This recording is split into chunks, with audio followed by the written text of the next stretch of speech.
بسم الله الرحمن الرحيم. إنا لننصر رسلنا والذين آمنوا في الحياة الدنيا ويوم يقوم الأشهاد يوم لا ينفع الظالمين معذرتهم ولهم اللعنة ولهم سوء الدار. ولقد آتينا موسى الهدى وأورثنا بني إسرائيل الكتاب هدى وذكرى لأولي الألباب. سورۃ المؤمن کی آیت نمبر 51، 52، 53 اور 54 تلاوت ہوئی ہیں۔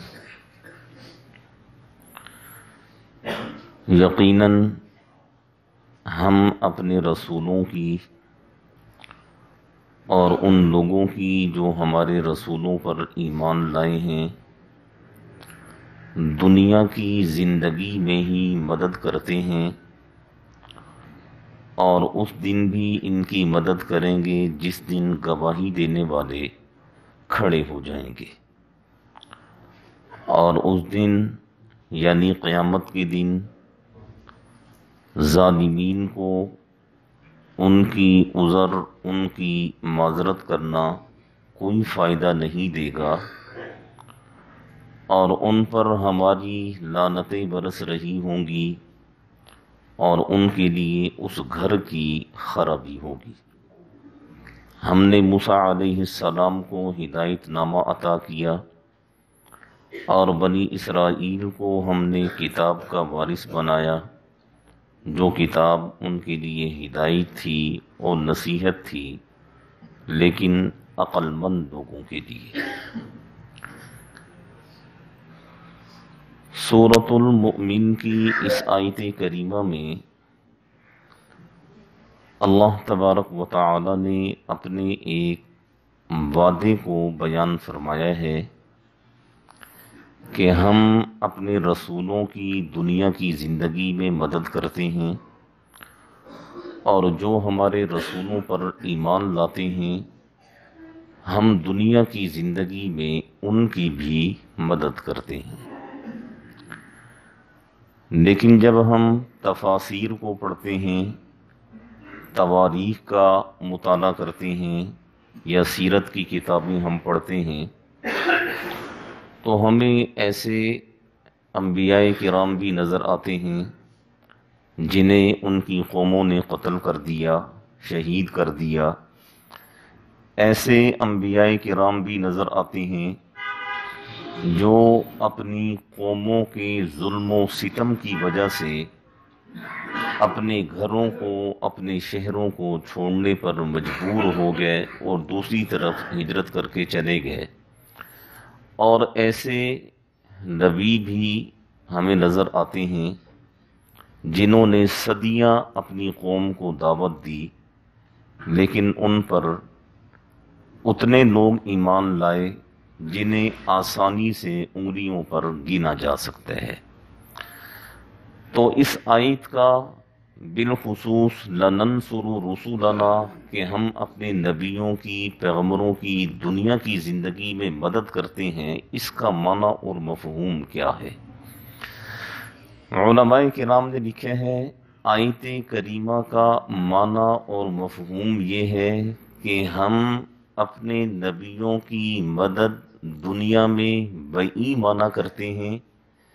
اگر کسی نے ہمارے نبی کو ستایا ہے، پریشان کیا ہے، اذیت دی ہے، تکلیف پہنچائی ہے، تو ہم اس دنیا کی زندگی میں اس سے بدلہ ضرور لیتے ہیں، ہم اس دنیا کی زندگی میں اس سے انتقام ضرور لیتے ہیں، اسے ایسے نہیں چھوڑتے۔ اور اس چیز پر سیرت کی تمام کتابیں شاہد ہیں۔ ہم جس نبی کی بھی تاریخ کو پڑھتے ہیں، جس نبی کی سیرت کو پڑھتے ہیں، ان کی قوموں کے حالات اللہ تعالی نے ضرور بیان فرمائے ہیں۔ حضرت نوح علیہ السلام نے اپنی قوم کو صدیوں تبلیغ کی ہے، 10 صدیاں تو کہیں نہیں گئیں، اور جواب میں 80 یا 82 لوگ ایمان لائے ہیں، آپ کا کیا خیال ہے کہ اس زمانے میں یہی 80 یا 82 لوگ تھے؟ نہیں، اس زمانے میں بھی ہزاروں کی تعداد میں تھے، اور جو آپ پر ایمان نہیں لائے وہ آپ کے دشمن تھے، اللہ کے دشمن تھے۔ نوح علیہ السلام پر جو 80 لوگ ایمان لائے یا 82 لوگ ایمان لائے، اللہ تعالیٰ نے ان کے ساتھ کیا معاملہ کیا؟ اور جن لوگوں نے صدیاں آپ کو ستایا، اللہ تعالیٰ نے ان کے ساتھ کیا معاملہ کیا؟ ان 80 یا 82 لوگوں کو اللہ تعالیٰ نے بچا لیا، اور باقی جتنے بھی نوح علیہ السلام کے دشمن تھے اللہ تعالیٰ نے انہیں پانی میں غرق کر دیا، تباہ و برباد کر دیا۔ قوم سمود کو دیکھ لیں، قوم صالح کو دیکھ لیں، اللہ تعالیٰ نے حضرت ہود علیہ السلام کو بچایا، حضرت صالح علیہ السلام کو بچایا، حضرت لوط علیہ السلام کو بچایا، حضرت شعیب علیہ السلام کو بچایا، اور ان کے جتنے بھی مخالفین، ان کے جتنے بھی منکرین تھے، اللہ تعالیٰ نے اس دنیا کے اندر انہیں تباہ و برباد فرمایا۔ کسی کو اللہ نے ہواؤں کے حوالے کر دیا، کسی کو اللہ تبارک و تعالیٰ نے فرشتوں کی چیخ سے تباہ و برباد کر دیا۔ اور قوم لوط کے بارے میں آتا ہے کہ ان کو تو اس طرح برباد کیا گیا کہ ان کی بستی کو اٹھایا گیا، آسمانوں تک لے جایا گیا، اور وہاں سے پھر الٹا کر کے زمین پر انہیں پھینک دیا گیا۔ اس طریقے سے انہیں صفحہ ہستی سے مٹایا گیا۔ تو اللہ تعالیٰ نے اپنے نبیوں کی مدد اس دنیا میں ضرور کی ہے، بس اس مدد کے مفہوم کو سمجھنے کی ضرورت ہے۔ مدد کا مفہوم اس آیت کریمہ میں علماء نے یہ بیان فرمایا ہے کہ اللہ تعالیٰ نے اپنے نبیوں کے دشمنوں سے بدلہ ضرور لیا ہے، انتقام ضرور لیا ہے۔ حضور اکرم صلی اللہ علیہ وسلم کی یہ جو 23 سالہ زندگی ہے، ان میں 13 سال آپ صلی اللہ علیہ وسلم مکہ میں رہے، اور اس مکی زندگی میں بھی آپ دیکھیں کہ مشرکین مکہ نے ایڑی چوٹی کا زور لگایا کہ کسی بھی طریقے سے ہم آپ صلی اللہ علیہ وسلم کو راستے سے ہٹا دیں۔ اللہ تعالیٰ نے ان کے ہر حربے کو ناکام فرما کر اپنے حبیب کی مدد کا وعدہ پورا کیا۔ پھر آپ صلی اللہ علیہ وسلم ہجرت فرما ہوئے، غار ثور میں آپ تشریف لے گئے۔ آپ کو مارنے والے، آپ کو پکڑنے والے، آپ کو جکڑنے والے، آپ کے دشمن، آپ کی جان کی دشمن غار ثور کے دہانے پر کھڑے ہیں۔ اللہ تبارک و تعالی نے وہاں بھی اپنے نبی کی مدد فرمائی، اور دشمنوں کو اور آپ کو دشمن کو شر سے محفوظ رکھا، اور وہاں بھی اللہ تبارک و تعالی نے اس آیت کے مطابق اپنے نبی کی مدد فرمائی۔ اور جب آپ وہاں سے نکلے، مدینہ منورہ تشریف لے گئے، کوئی زیادہ لمبا چوڑا عرصہ نہیں گزرا، صرف 1.5 سال کے اندر دوسرے ہی سال میں جنگ بدر ہوئی ہے۔ مکہ مکرمہ کے جتنے بھی بڑے بڑے آپ کے دشمن تھے، جتنے بھی بڑے بڑے مشرکین تھے، ان میں سے زیادہ تر جنگ بدر کے اندر فنا ہو گئے۔ اللہ تبارک و تعالی نے ان کے وجود کو دنیا سے پاک فرما دیا، اور آپ صلی اللہ علیہ وسلم کے دشمنوں کے مقابلے میں آپ کی مدد فرمائی۔ اور پھر یہ سلسلہ چلتا رہا، غزوہ احد میں دیکھیں، خندق میں دیکھیں، پھر صلح حدیبیہ میں دیکھیں، پھر اس کے بعد 8-9 سالوں کے بعد وہی مکہ ہے، وہی شہر ہے جہاں سے آپ صلی اللہ علیہ وسلم چھپ کر ہجرت فرما رہے ہیں، جہاں سے آپ صلی اللہ علیہ وسلم رات کے اندھیرے میں ہجرت فرما رہے ہیں۔ 8-9 سالوں کے بعد آپ جب مکہ مکرمہ میں واپس لوٹتے ہیں تو 10,000 صحابہ کرام آپ کے ساتھ ہیں، اور راستے میں کوئی رکاوٹ نہیں ہے، کوئی دشمن نہیں ہے، کوئی آپ کو روکنے والا نہیں ہے، اور آپ فاتحانہ انداز سے مکہ مکرمہ میں داخل ہوتے ہیں۔ لَنَنْصُرُ رُسُلَنَا، ہم اپنے نبیوں کی مدد ضرور کرتے ہیں، صرف نبیوں کی ہی نہیں، وَالَّذِينَ آمَنُوا، وہ لوگ جو ہمارے نبیوں پر ایمان لائے ہم ان کی بھی مدد کرتے ہیں، اور یہ مدد آخرت میں نہیں، فی الحیات الدنیا، اس دنیا کے اندر ان کی مدد کی جاتی ہے۔ آپ صلی اللہ علیہ وسلم جب فتح مکہ کے موقع پر تشریف لائے، اور راستے میں کوئی مزاحمت نہیں تھی، اور سیدھا آپ صلی اللہ علیہ وسلم خانہ خدا میں تشریف لے گئے، اور جب وہاں سے فارغ ہو کر باہر نکلے تو بیت اللہ شریف کے دروازوں کے جو کیواڑ ہیں انہیں آپ صلی اللہ علیہ وسلم نے ایسے پکڑا ہوا تھا، اور سامنے آپ کیا دیکھتے ہیں کہ جتنے بھی مشرک اس زمانے میں بچے ہوئے تھے وہ سارے آپ کے سامنے کھڑے ہوئے ہیں، اور سب نے اپنا سر نیچے کیا ہوا ہے۔ آپ صلی اللہ علیہ وسلم نے بڑے پیار سے ان سے پوچھا کہ تم کیا سمجھ رہے ہو کہ آج میں تم پر فتح یاب ہو چکا ہوں تو میں تمہارے ساتھ کیا سلوک کروں گا؟ تو ان مشرکین نے کہا اخن کریم وابن اخن کریم، آپ تو بڑے شریف کے بھائی ہیں، شریف کے بیٹے ہیں، نیک کے بیٹے ہیں، ہم آپ سے اچھائی کی توقع رکھتے ہیں، بھلے ہم آپ کے دشمن ہیں، آپ ہمارے ساتھ اچھا برتاؤ کریں گے۔ آپ صلی اللہ علیہ وسلم نے فرمایا تم نے سچ کہا، لا تثریب علیکم اليوم یغفر اللہ لکم وہو ارحم الراحمین، جاؤ آج میں تم میں سے کسی سے کوئی انتقام نہیں لیتا،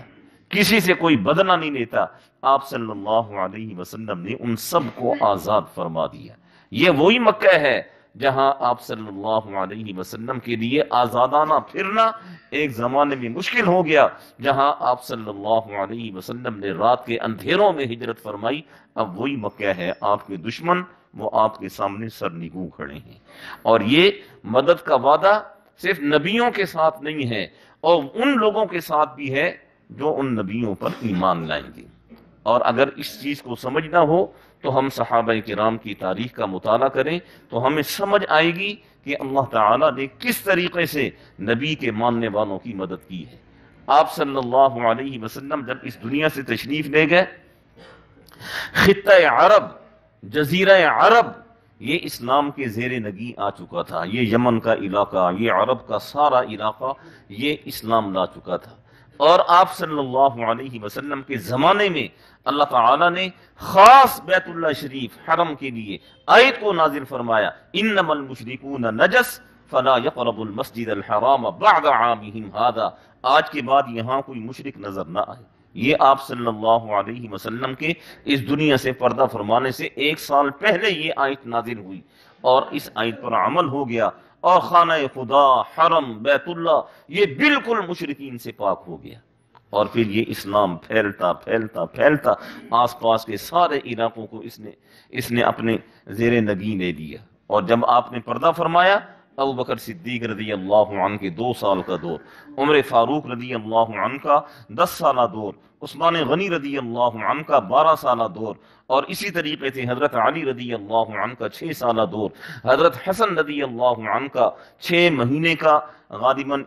یہ عرصہ خلافت بنتا ہے، اور اس کے بعد حضرت امیر معاویہ رضی اللہ عنہ کا ایک لمبا زمانہ، یہ وہ زمانہ ہے دکھے ہے کہ حضرت امیر معاویہ رضی اللہ عنہ جب حکمران تھے تو پوری ربع زمین کا جتنا خشکی کا ایریا ہے، آدھے سے زیادہ حصے پر انہوں نے اسلام کو نافذ کر دیا تھا۔ اور یہ کتنے عرصے میں؟ 40-50 سال کے عرصے میں آدھی سے زیادہ ربع زمین پر اسلام غالب آ چکا تھا۔ یہ والذین آمنوا معہ فی الحیات الدنیا، جو لوگ ہمارے نبی پر ایمان لائیں گے ان کی مدد کا بھی ہم وعدہ کرتے ہیں۔ اور پھر فرمایا وَيَوْمَ يَقُومُ الْأَشْهَادُ، قیامت کے دن جب گواہ کھڑے ہو جائیں گے، جب فرشتے کھڑے ہو جائیں گے، جب ہر انسان پھنسا ہوا ہوگا، ہم اس دن بھی اپنے نبیوں کی مدد کریں گے، اپنے نبیوں کے ماننے والوں کی، چاہنے والوں کی مدد کریں گے۔ اور پھر فرمایا یوم لا ينفع الظالمین معذرتهم، یہ قیامت کے دن ایسا دن ہوگا جس دن ظالمین کا کوئی عذر قبول نہیں کیا جائے گا، کوئی معذرت قبول نہیں کی جائے گی، کوئی رونا دھونا ان کا قبول نہیں کیا جائے گا۔ عذر، معذرت، معافی، تلافی، رونا دھونا یہ سب اس دنیا میں ہے، آخرت میں اللہ تبارک و تعالی نے یہ چیپٹر بند کیا ہوا ہے، اور یہ دروازہ بند ہے، آخرت میں کسی قسم کی کوئی معافی نہیں ہے۔ اور پھر فرمایا وَلَهُمُ اللَّعْنَةُ، وَلَهُمُ اللَّعْنَةُ، ان ظالمین پر ہماری لعنت برسے گی، وَلَهُمْ سُوءُ الدَّارِ، اور اس گھر کی یعنی آخرت کے گھر کی خرابی ہے ان لوگوں کے لیے جنہوں نے ہمارے نبی کو نہ مانا، ہمارے نبی کی دعوت کو تسلیم نہ کیا، ہمارے نبی کے پیغام کو نہ مانا، ہمارے نبی کی سنت پر عمل نہ کیا، ہمارے نبی کے طریقے پر جو نہ چلے۔ وَلَقَدْ آتِينَا مُوسَى الْهُدَىٰ، ہم نے موسیٰ علیہ السلام کو ہدایت نامہ دیا، تورات ہم نے انہیں عطا کی۔ وَأَوْرَثْنَا بَنِي إِسْرَائِيلَ الْكِتَابَ، بنی اسرائیل کو ہم نے اس کتاب کا وارث بنایا، ہدم و ذکریٰ لأولی الالباب، اور وہ کتاب وہ ایک ہدایت نامہ تھی، وہ نصیحت تھی، لیکن ایسے لوگوں کے لیے جو صاحب عقل ہوں، صاحب فہم ہو، صاحب فراست ہو، جو سمجھ بوجھ رکھنے والے ہوں، ان لوگوں کے لیے یہ اللہ کی کتابیں یہ نصیحت کا کام دیتی ہیں۔ اور اسی طریقے سے آپ صلی اللہ علیہ وسلم کو بھی یہی بتایا گیا کہ ہم نے آپ کو قرآن اتارا اور ہم نے اس قرآن کا وارث آپ کی امت کو بنایا۔ اس قرآن سے وہی نصیحت حاصل کریں گے جو عقل مند ہوں گے۔ بے وقوف آدمی کبھی، بے وقوفوں کے لیے یہ کتاب ہے ہی نہیں، کم عقلوں کے لیے یہ کتاب ہے ہی نہیں۔ اللہ تعالیٰ نے قرآن مجید میں جا بجا اولي الابصار، اولي الالباب کا لفظ استعمال فرمایا ہے، صاحب فہم لوگوں کے لیے، صاحب بصیرت لوگوں کے لیے، عقل رکھنے والوں کے لیے یہ قرآن ہدایت ہے۔ اور اللہ پاک فرماتے ہیں کہ ہم نے موسیٰ علیہ السلام کی امت کو، ہم نے موسیٰ علیہ السلام کے بعد ان کا وارث بنایا۔ بعض علماء کرام نے فرمایا ہے کہ اس وارث ہونے کا مطلب یہ ہے کہ ہم نے توراۃ کا وارث بنایا، اور بعض علماء فرماتے ہیں کہ اس کا مفہوم یہ ہے کہ ہم نے فرعون، موسیٰ علیہ السلام کی قوم بنی اسرائیل کو فرعون کے غرق ہونے کے بعد فرعون کی ہر چیز کا وارث ہم نے بنا دیا۔ فرعون کے مکانات، فرعون کے باغات، فرعون کا مال و دولت، وہ خود تو تباہ و برباد ہو گیا، اس کا لو لشکر تباہ و برباد ہو گیا۔ تو ان چیزوں پر اللہ تبارک و تعالی نے موسیٰ علیہ السلام کی قوم، آپ پر ایمان لانے والے جو لوگ تھے، اللہ تعالیٰ نے پھر انہیں ان کا وارث بنایا، اور وہ لوگ بھی پھر ان نعمتوں سے زیادہ فائدہ نہ اٹھا سکے۔ کچھ ہی عرصے کے بعد وہ بدبخت بھی پھر بچڑے کی پوجا پر لگ گئے، اور اس طریقے سے پھر یہ سلسلہ آگے بڑھتے یہ اللہ پاک کی محبوب ترین قوم اور محبوب ترین امت تھی، اپنی ہٹ دھرمیوں کی وجہ سے، اپنی بدعمالیوں کی وجہ سے اللہ تبارک و تعالی کی نگاہ میں مبغوض ترین امت بن گئی، جنہیں یہودی کہا جاتا ہے۔ دعا فرمائیں اللہ تعالی ہم سب کو صحیح معنی میں سمجھنے کی، صحیح معنی میں عمل کرنے کی توفیق نصیب فرمائے۔